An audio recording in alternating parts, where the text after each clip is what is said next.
అందరికీ నమస్కారం. ఈ వీడియో చూసే ముందు ఓం నమో లక్ష్మీదేవాయ నమః అని కామెంట్ చేయండి. ప్రతి ఒక్కరు కూడా కొత్త సంవత్సరం నుంచి మంచి జరగాలని అనుకుంటారు. కొత్త సంవత్సరాన్ని మంచి సానుకూల శక్తితో మొదలు పెట్టాలని, ఏడాది అంతా ఏ ఇబ్బందులు కలగకూడదని అనుకుంటారు. ఇంకో కొన్ని రోజులలో కొత్త సంవత్సరం వచ్చేస్తుంది. కొత్త సంవత్సరం మంచి జరగాలన్నా, సంవత్సరం అంతా సంతోషంగా జీవించాలన్నా కొత్త సంవత్సరాన్ని ఇలా ప్రారంభించడం మంచిది. చాలా మంది వచ్చే సంవత్సరం రాశి ఫలాలు కూడా తెలుసుకుంటూ ఉంటారు. భవిష్యత్తులో ఎలాంటి మార్పులు చేసుకోవాలి అనే దాని గురించి కూడా ప్రణాళికలు వేసుకుంటూ ఉంటారు. లక్ష్మీదేవి మన ఇంట్లో కొలువై ఉండాలి అంటే లక్ష్మీదేవిని మనం ఆరాధించడంతో పాటుగా లక్ష్మీదేవికి ఇష్టమైన పనులు కూడా చేయాలి. కొత్త సంవత్సరం ఇలా జరిగితే మాత్రం మీ ఇంట్లో లక్ష్మీదేవి కాసుల వర్షం కురిపిస్తుందని అర్థం. అయితే కొత్త సంవత్సరం ఎలా లక్ష్మీదేవి అనుగ్రహం కలుగుతుంది అనేది తెలుసుకోవాలి.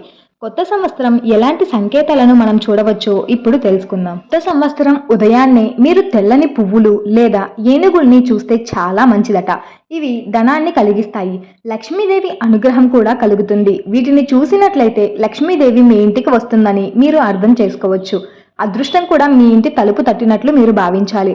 కొత్త సంవత్సరం మొదటి రోజు మీరు ఇంట్లో పక్షి గూడును చూస్తే అది కూడా చాలా సానుకూలత శక్తిని తీసుకువస్తుందని అర్థం చేసుకోవాలి.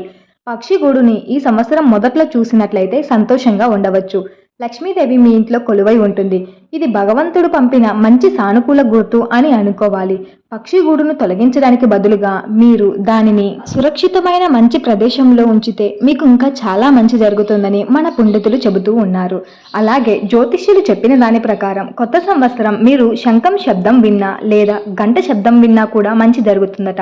ఇది చాలా మంచి ఎనర్జీకి సంకేతం. పక్షులు కిలకిలలు ఎంత తీయగా ఉంటాయో వీటి శబ్దం వింటే కూడా కొత్త సంవత్సరం మంచి జరుగుతుందని అర్థం చేసుకోవాలి. ఇలాంటివి వినడం వలన లక్ష్మీదేవి మీ ఇంటికి వస్తుందని అర్థం. కొత్త సంవత్సరానికి ముందు రోజు బంగారం, వెండి, ధనం వంటివి మీకు కలలో కనబడితే కొత్త సంవత్సరం మీ ఇంట్లో ధన ప్రాప్తి కలుగుతుందని అర్థం చేసుకోవాలి. ధనానికి లోటు ఉండదు అనే విషయాన్ని కూడా మీరు గమనించాలి. అలాగే ఒంటరిగా ఉంటున్న వాళ్ళు జీవిత భాగస్వామిని పొందుతారని అర్థం.